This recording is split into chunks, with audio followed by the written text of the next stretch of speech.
Hi friends, welcome to my channel. Friends, నేను ఒక important tip మీకు చెప్పడానికి ఈ వీడియో చేస్తున్నాను. ఫ్రెండ్స్, నేను చాలాసార్లు చాలా రోజుల నుంచి చెప్తున్న విషయం. ఎందుకంటే నన్ను ఫాలో అయ్యే ప్రతి వ్యక్తికి కూడా రెగ్యులర్ లైఫ్లో పబ్లిక్తో కానివ్వండి, ప్రాబ్లమ్స్తో కానివ్వండి, నేనైతే ఖచ్చితంగా నా వల్ల అయిన గైడ్లైన్స్ ఇవ్వడానికే ట్రై చేస్తాను. ఫ్రెండ్స్, నేను అర్థమయ్యేటట్టు లాజిక్ వేలో కూడా మీకు చెప్తా ఉంటాను.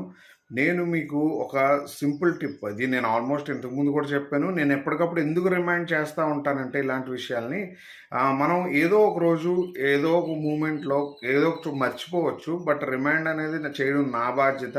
ఎందుకంటే నేను మీ అందరి మధ్యలోకి రావడానికి ప్రయత్నిస్తున్నప్పుడు నాకంటూ మీరు ఎవరైతే నన్ను ఫాలో అవుతున్నారో వాళ్ళ లైఫ్స్ కూడా చాలా ఇంపార్టెంట్. కాబట్టి నేను ధనస్థానాధిపతి భాగ్యాధిపతి వ్యయ స్థానంలో గోచారం కాలపురుష చక్రం ప్రకారం అంటే మీరు వ్యయ స్థానం అంటే మనం దేన్నైనా మీనరాశిని వదులుకోవడం, లేదా అమ్మవారి మీద భారం వేసి బతకడం, లేదా ప్రకృతిని పూర్తిగా అర్థం చేసుకొని బతకడం అంటాను.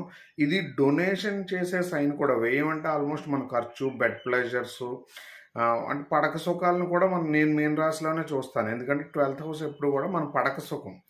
8,000 మనం వేరేలాగా అంటే ఆస్ట్రాలజీలో రాశారు కానీ, బట్ నేను 12th హౌస్నే చూస్తాను. ఎందుకంటే స్లీప్ అనమాట. మన స్లీపు చాలామందికి నిద్ర లేని రోజులు స్టార్ట్ అవబోతున్నాయి.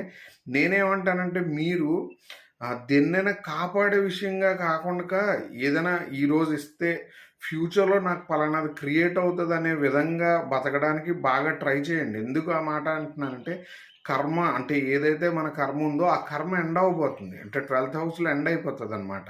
అంటే మీ కర్మలో చాలా విషయాలు ఎండ్ అవుతున్నాయి కాబట్టి మన చేతిలోంచి చాలా వర్కులు పోవచ్చు, లేదంటే చాలా వర్కులు వచ్చి ఇన్వెస్ట్మెంట్స్ పెట్టి మన జీవితాన్ని ప్రయోగాత్మకంగా తీసుకెళ్ళిపోవచ్చు. ఎందుకంటే అది ప్రయోగానికి కూడా అదొక సైన్ అనమాట.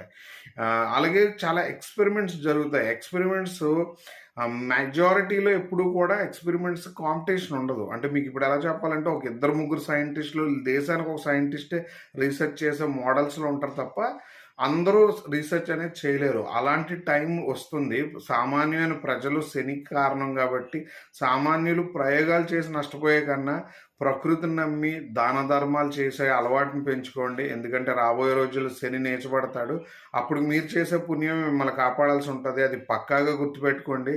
జ్యోతిష్యం కన్నా ప్రకృతి గొప్పది. ప్రకృతిని పూర్తిగా జ్యోతిష్యంలో ఇమిడ్చారనే విషయం చాలామంది మర్చిపోయి సొంతగా వాళ్ళ విధానాల్లో గొప్పవాళ్ళు అవుతారు. బట్ నేను అనేది అదే, గొప్పతనం ఎంత ఉన్నప్పటికి కూడా కాలం కన్నా కాదు. ఎందుకంటే అది ఆల్మోస్ట్ ఎవరినైనా ఛాలెంజ్ చేస్తుంది. దేవుళ్ళనైనా, మతాలనైనా, గురువులనైనా.